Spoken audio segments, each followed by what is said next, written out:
नमस्कार दोस्तों, स्वागत है आपका हमारे इस YouTube channel RPSC exam with Akash Kateva पर। मैं हूं आपका अपना दोस्त कपिल झाझड़िया। तो दोस्तों, हम इससे पहले लाभ तथा हानि का पार्ट नंबर 1 पढ़ चुके थे। आज है हमारा लाभ तथा हानि का part number 2, profit and loss का पार्ट नंबर 2 है, जिसमें हमारा पहला क्वेश्चन होगा कि यदि, क्योंकि पहले पार्ट में 6 क्वेश्चन थे इसका, इसलिए यहाँ पर मैंने क्वेश्चन नंबर 7 लिखा है। पार्ट नंबर 1 में मैं 6 क्वेश्चन पढ़ा चुका हूँ दोस्तों। अब है हमारा क्वेश्चन नंबर 7। यदि 15 वस्तुओं का क्रय मूल्य 12 वस्तुओं के विक्रय मूल्य के बराबर हो तो लाभ प्रतिशत ज्ञात कीजिए। माना इसने कहा कि 15 वस्तुओं का क्रय मूल्य 12 वस्तुओं के विक्रय मूल्य के बराबर हो। मतलब 15 वस्तुएं जितने रुपए में खरीदी हैं, मान लो कि 15 वस्तुएं हमने 100 रुपये में खरीदी हैं, तो 100 रुपये में हमने 12 वस्तुएं बेच दी। इसका मतलब कितने वस्तुओं का हमें लाभ हुआ? 3 वस्तुओं का। तो देखिए दोस्तों, यदि 15 वस्तुओं का क्रय मूल्य 12 वस्तुओं के बराबर हो तो विक्रय मूल्य, तो लाभ प्रतिशत ज्ञात कीजिए। माना प्रत्येक वस्तु का क्रय मूल्य है 1 रुपये, तो इसने कहा कि 15 वस्तुओं का क्रय मूल्य बराबर 12 वस्तुओं का विक्रय मूल्य। मतलब 15 वस्तुएं जितने रुपए में खरीदी थी उतने रुपए में हमने 12 वस्तुएं बेच दी। इसका मतलब हमने कितनी वस्तुएं बचा ली? 3 वस्तुएं। तो 15 वस्तुओं का क्रय मूल्य कितना होगा? 15 रुपये। और 12 वस्तुओं का विक्रय मूल्य कितना होगा? 12 रुपये। 12 रुपये। तो हमने इसमें कितने रुपये बचाए? 3 रुपये बचाए। कितने पर बचाए? 3 रुपये हमने कितने पर बचाए? 12 पर। सॉरी दोस्तों, यहाँ पर मैंने 13 लिख दिया जो कि गलत है। हमने ये 3 रुपये कितने पर बचाए? 12 पर। क्योंकि 15 की जगह हमने 12 ही बेची, इसलिए हमने 15 पर ये 3 रुपये न बचाकर 12 पर ये 3 रुपये बचाए। हमें ज्ञात कितने पर करना है? 100 पर। 3 चौके 12, 25 चौक 100। इसका मतलब हमने यहाँ पर कितने प्रतिशत का लाभ हुआ? 25% का। क्यों? क्योंकि देखना, हमने तीन रुपये बचाए। 15 वस्तुओं का क्रय मूल्य 15 रुपये, 12 वस्तुओं का क्रय मूल्य 12 रुपये। जितने रुपए में हमने 15 वस्तु खरीदी थी उतने रुपए में हमने 12 वस्तुएं ही बेची। मतलब 15 रुपए की चीज हमने 12 रुपए में बेच दी।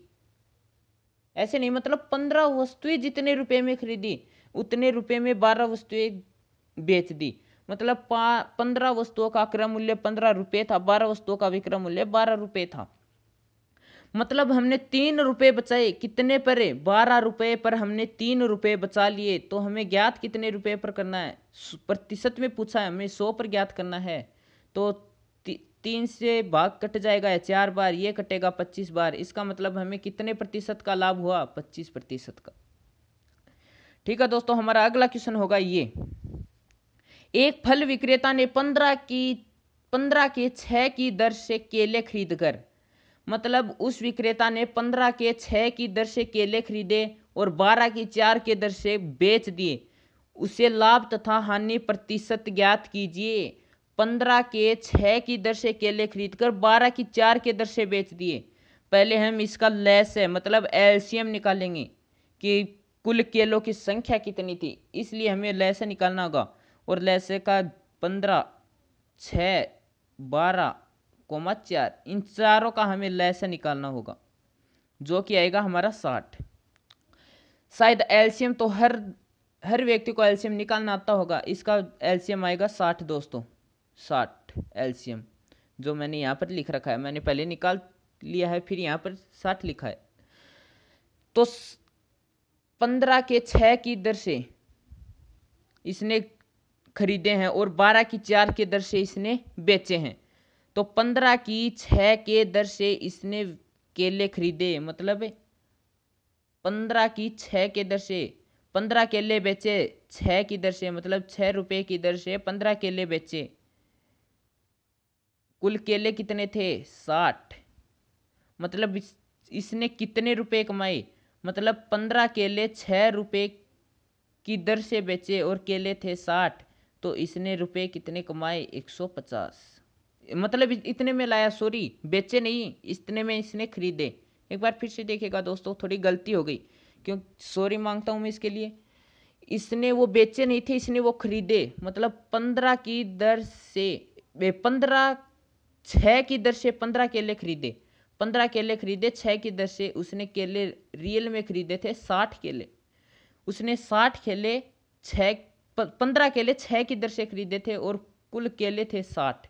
इसका मतलब कितने रुपए के वो केले लाया, 150 रुपए के।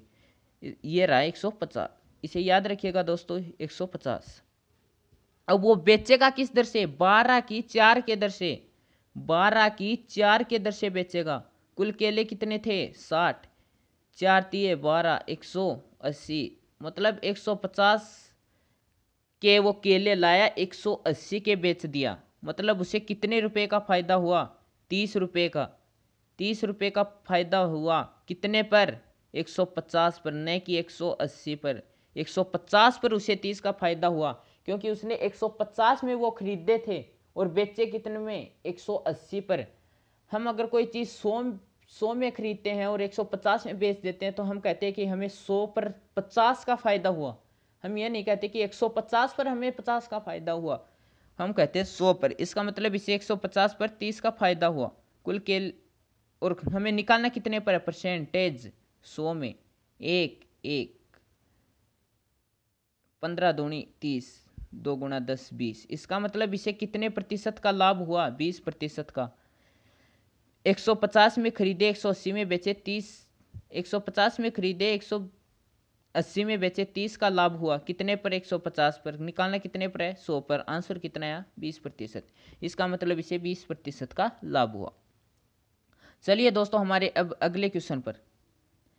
एक दुकानदार अपने सामान पर क्रय मूल्य से 20% अधिक अंकित करता है। मतलब एक दुकानदार है, वो अपने सामान पर क्रय मूल्य से 20% अधिक अंकित करता है। मतलब अगर वो सामान 100 रुपये में खरीदता है तो उसमें 120 रुपये अंकित करता है वो, तथा अंकित मूल्य पर 10% की छूट देता है। 120 रुपये वो अंकित करता है तो 120 पर वो 10% की छूट दे देता है। 120 का 10% कितना होता है, 90%। 120 का 10% की छूट देता है, मतलब 100 पर 10% की छूट दी, 90%। तो 120 का 90% कितना होगा, 108। 120 का 90% 108। इसका मतलब वो खरीदता है 100 रुपये में, बेचता है 108 में। उसे कितने का लाभ हुआ, 8% का। देखिए दोस्तों, वो सामान का क्रय मूल्य मान लिया 100 है और उसने अंकित कर दिया है 100 से 20% ज्यादा। उसने 100 से 20% ज्यादा अंकित कर दिया। मतलब 120 रुपये उसने अंकित कर दिए। विक्रय मूल्य में 10% की छूट देता है। 120 पर वो 10% की छूट दे देता है। 10% 1/100 छूट दे देता है, मतलब 12 रुपये की छूट देता है। कितने पर 12 रुपये की छूट देता है, कितने पर 12 रुपये की छूट देता है वो, 120 पर। मतलब 120 पर उसने 12 रुपये की छूट दी तो 120 में से 12 निकालेंगे। 120 में से 12 निकालेंगे तो कितना आएगा, 108। पहले वो कितने में बेचता था, 100 में, अब 8 में। इसका मतलब उसे कितने का लाभ हुआ, 8% का उसे लाभ हुआ। प्रतिशत में यह निकाल रखा है, 120 का 90%। ऐसे निकालेंगे 108, मतलब इसे 108 का प्रतिशत का उसे लाभ हुआ दोस्तों।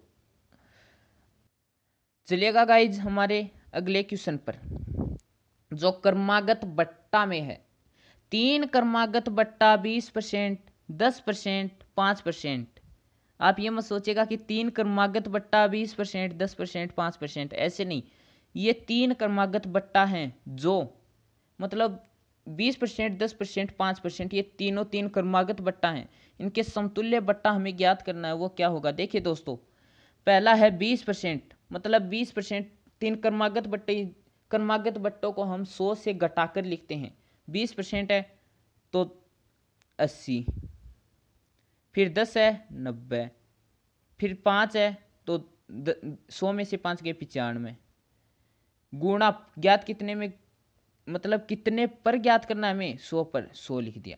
ठीक है दोस्तों, क्रमागत बट्टे 3 थे, इसका मतलब नीचे भाग में 300 लिख दिए। मतलब देखिएगा तो गाइज फिर से देखिएगा, यहाँ पर 3 क्रमागत बट्टा है 20%, इसका मतलब 100 में से 20 गए 80 गुणा, फिर 10%, 100 में से 10 गए 90, फिर 5%, 100 में से 5 गए 95 बट्टा क्रमागत बट्टा कितने हैं 3, इसका मतलब 3 बार 100, 100 गुणा 100 गुणा 100। ठीक है दोस्तों, और गुणा में प्रतिशत में निकालने के लिए 100 वैसे आता है, ये आप जानते हैं।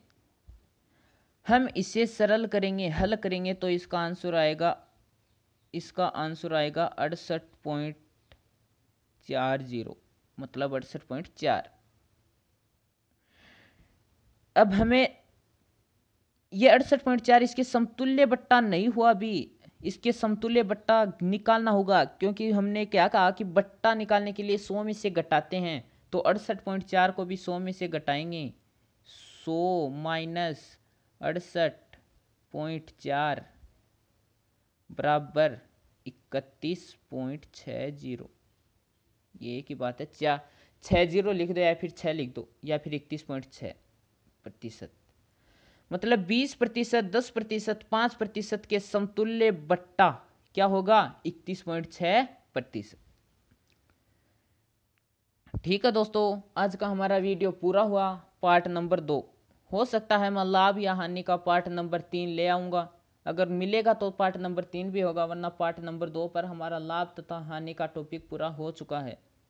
थैंक यू गाइज वीडियो को पूरा देखने के लिए। अगर अच्छा लगे तो लाइक, शेयर और सब्सक्राइब ज़रूर कीजिएगा, और सब्सक्राइब के साथ साथ वहाँ पर बेल आइकन है उसे दबा लीजिएगा, ताकि हमारे आने वाले वीडियो के नोटिफिकेशन आपको टाइम पर मिलते रहे। थैंक यू दोस्तों वीडियो को पूरा देखने के लिए।